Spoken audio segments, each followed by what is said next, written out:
ICD-10 JJ-10B Guidelines, page 47, part 9.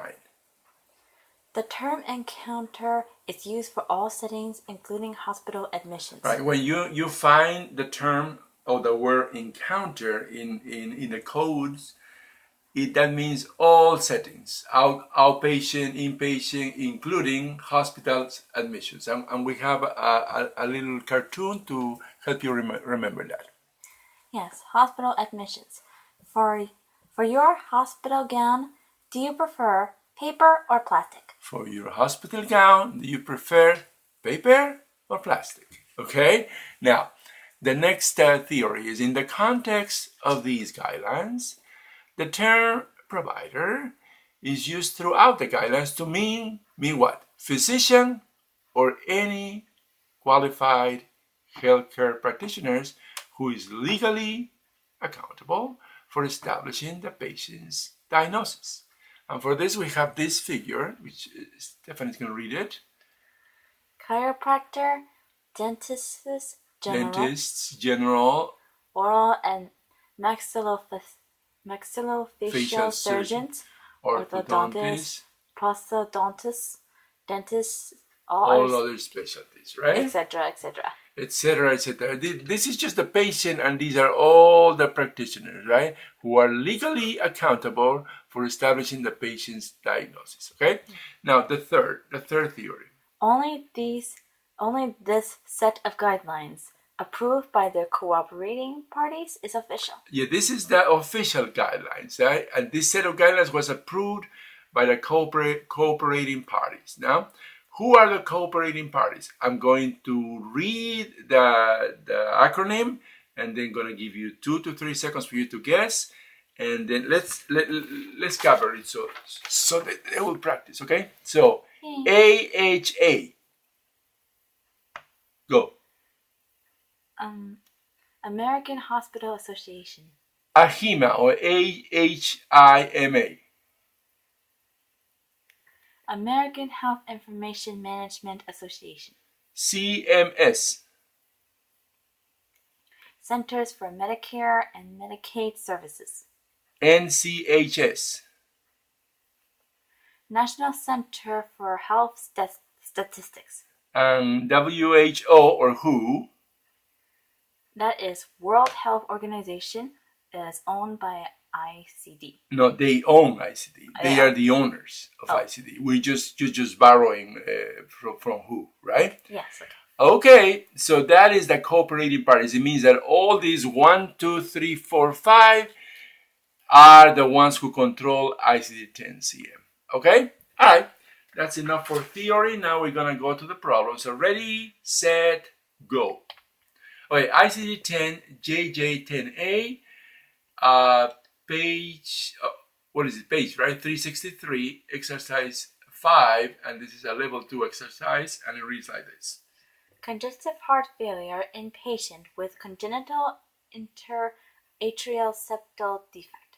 Congestive heart failure in patient with congenital interatrial septal defect. Okay, that's the problem. Now we're going to count to 3, so you can pause the video and then give us the ICD-10 code for this diagnosis. Okay, 1, 2, 3. Okay, the answer is 2 codes, I50.9 and Q21.1. Okay, you got that? If you got it, congratulations. If you didn't get it, let's give you a couple of tips. Okay, tip number 1. Yeah, okay. Level 2 difficulty. There are 2 codes. There are 2 codes. That's how we have categorized this as a level 2. Okay, tip number 2. Start with failure for the first code. And defect septal for the second code. Right. The first one is failure, right? And you're going to start. And the second one is defect and then septal for the second one, right? And the third tip. Interatrial is the same as atrial. Atrial or interatrial for coding is exactly the same. It means in the atrial, in that part of the heart. Okay. So with these tips, we need you now to find the path. You know the answers already. The answer is I50.9, AQ21.1. Now find us the path to get to the answers, okay? 1, 2, 3. All right, this is the summary of the whole problem. The problem is congestive heart failure in patient with congenital interatrial septal defect, okay? There are two codes. The code number 1 through the index is found like this. First, you go to index. Go to the index. Then you go to failure. Go to failure. Then you go to heart. Go to heart. Then you go with. With. Then you go to congestive. Congestive, right? It has all the keywords of the first part. And that code is? I50.9. I50.9. Now we're going to check this code in the tabular. So the code 1 through the tabular is found like this.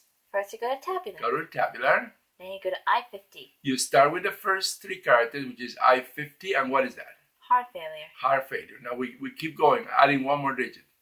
I50.9. 9. And what is that? Congestive heart failure, NOS. And NOS is? Not otherwise specified. Not otherwise specified, and that's why we have the equal sign. It means that we found the code for the first part, right? Now we have to find the code for the second part. So the code 2 through the index is found like this. First, you go to index. Go to the index. Then you go to defect. Defect. Then septal. Septal. Heart. Or heart, yeah. NOS, right? Yes. And then you go to atrial. Atrial, and you get what? You get Q21.1. Okay, now we're going to check this code in the tabular. So the code number 2 through the tabular is found like this. First, you go to tabular. Go to the tabular. Then you go to Q21. You start with Q21. What is that? Congenital malformations of cardiac septa. Cardiac septa. And remember, the septa is just the plural of septum, right? Septa is the plural. All right, now we add one more digit, right? What is that?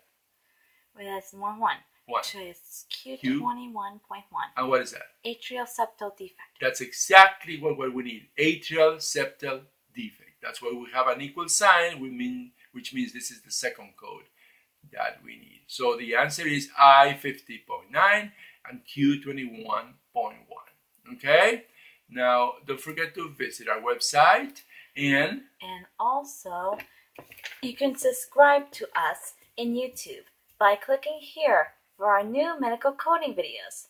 Right, in the red rectangle which says subscribe, you can just click there and then you'll get a notice in your email whenever we upload the videos, right? Yes, for we make up to 3 videos every day. ICD-10s, CPTs, all that is needed to pass the medical coding certification exams. That's correct. Okay, so don't forget to visit our website and to subscribe. Thank you. Thank you very much. Goodbye.